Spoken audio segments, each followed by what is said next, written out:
Sige, miss, papunch na ako lahat nito on my account. Okay? Ako na magbabayad. Mapapaiyak ka talaga sa kabaitan ni Kuya at mapapasana all ka. Isa kasing balikbayan na Pinoy ang nagbayad sa bibilhin ng batang ito ng kanyang school supplies dahil napansin ni Kuya na tila parang kulang yung mga bariyang pambayad sana ng batang ito para sa pantustos ng kanyang pag-aaral.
Sige, miss, papunch na ako lahat nito on my account. Okay?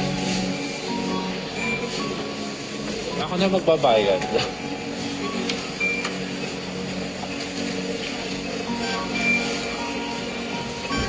Tago mo na ng pambaon.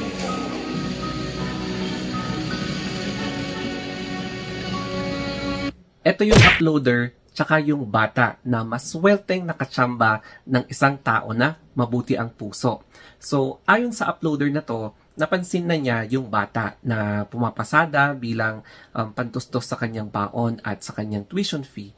So, nung natsambahan nila ng uploader tsaka nung batang ito sa may cashier, talagang na-touch at napaluha itong uploader na ito and nag-ask siya ng permission sa kanyang partner kung pwedeng tulungan nila, and yes, na-touch din yung kanyang partner, and ayun na nga, hindi sila nagdalawang isip na bayaran yung school supplies na bibilhin ng batang ito kasi ramdam nila yung hard work tsaka yung pagpupursige ng batang ito na gustong makatapos ng kanyang pag-aaral, in spite na nag-sideline siya as a parking boy.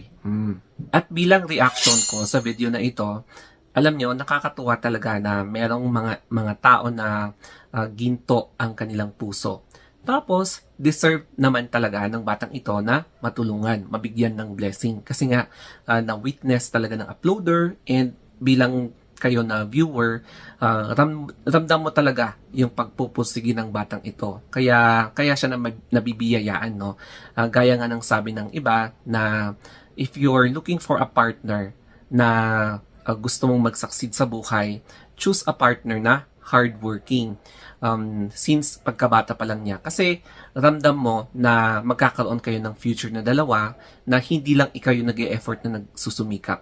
Pati rin yung partner mo na magiging katulong mo or katuwang mo in the future na magiging successful kayo pareho. So, regardless kung ano yung status ng buhay ng isang tao, basta kung napili mo yung isang partner na seryoso, laging naglalaan ng kanyang time para maging productive, tsaka alam mo yung katulad ng batang ito na mapapansin mo talaga na may future na naghihintay sa kanya, hindi lang sa kanyang pag-aaral kundi baka pati rin sa pag-work or baka rin sa pagkakaroon niya ng business in the future, di ba? The future is always bright kapag meron kang plano and lagi kang nagpupursige sa buhay.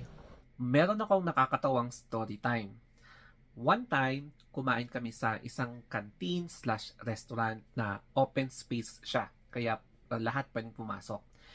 May lumapit sa amin na isang teenager. Tapos halatang estudyante kasi parang galing sa school, naka-uniform, and meron siyang binibenta. So, na pagkain. So, mga pastillas, mga mango, and meron siyang pinakita sa amin na sulat.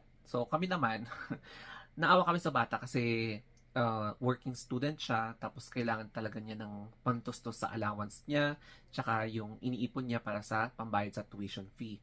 And sabi namin, wow, napakasipag naman niya, hardworking, kaya sa tingin namin, deserve niya talaga na mabigyan pa ng additional na dagdag sa pinambayad namin sa mga binibenta niya. So, kumuha kami, and ang feeling namin doon, masaya kami kasi nakatulong kami sa isang working student na determinadong makatapos sa pag-aaral.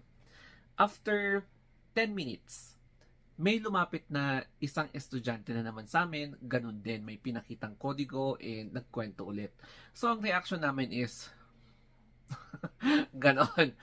So, sabi namin, ay sorry, may kasama, yung kasama mo, binili na namin yung paninda nyo. So, umalis na siya. Tapos, after 10 minutes ulit, meron na namang isa na estudyante rin na lumapit sa amin. Ganun din. So, sabi namin, ano to? So, medyo iba na. Pero sabi na namin, ay, tapos na kami. Sa ibang table na lang.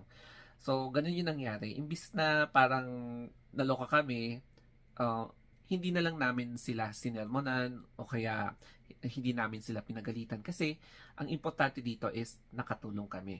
Pag-usapan naman natin yung lessons.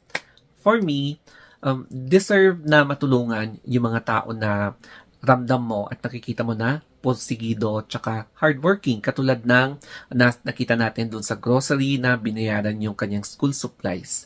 Ito yung mga tao na nakikita mo na talagang very positive yung outlook nila sa buhay, na nagsasakripisyo talaga para meron silang pantustos sa allowance, sa tuition fee, and pambili ng mga school supplies.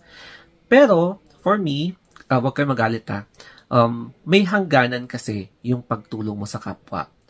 Kasi kung minsan, may mga ibang tao na nagtitake advantage na kapag humihingi ng tulong. So, it's important na ilimit mo yung pagtulong mo. Kasi, at the end of the day, may risk na baka pwede kang matake advantage ng mga tao na yes, humihingi ng tulong, kaya lang, nagtitake advantage din. Kaya, yun yung realization na pakiramdaman mo muna kung sino yung mga tao na humihingi ng tulong sa'yo. Kapag nakaramdam ka ng kakaiba, parang something weird or something na medyo off, syempre mag-investigate ka para hindi masayang yung effort mo sa pagtulong sa kapwa. Pero kung ramdam mo naman talaga na deserve niya, why not? O, di ba? I really hope na may natutunan kayo dito sa video na ito, especially sa pagtulong sa kapwa. Lalo na kapag deserving talaga niya na matulungan. Pero syempre, limitahan ang pagtulong para hindi rin ikaw ang matake advantage. O, di ba? Inuulit ko. And that's it, guys. I hope na nakarelate din kayo dito sa story time natin and syempre sa reaction. So, always remember to think positive and stay cautious.